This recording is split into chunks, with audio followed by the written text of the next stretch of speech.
Hello everyone, welcome back to my YouTube channel. Hakuru apuna hokkole phale kukhole ase.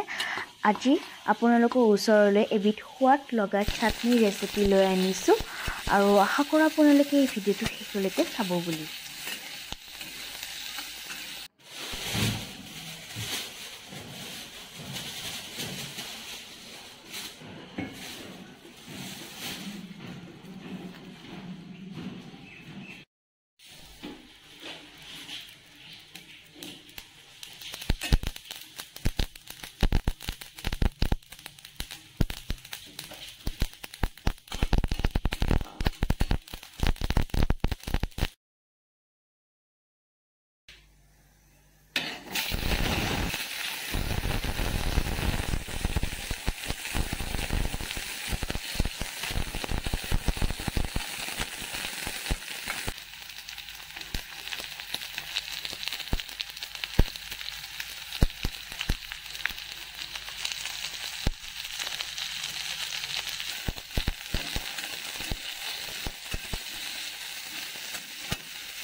আপোনালোকে এনেদৰে বনাই খাবচোন আৰু ভিডিওটো চাই আপোনালোকে কেনেকুৱা পালে কমেন্ট কৰি জনাব আৰু ভিডিওটো চাই যদি আপোনালোকে ভাল পাইছে তেনহলে লাইক কৰিব শেয়াৰ কৰিব সাবস্ক্ৰাইব কৰি দিব চেনেলটো আৰু ভিডিওটো শেষলৈকে চোৱাৰ কাৰণে থ্যাংক ইউ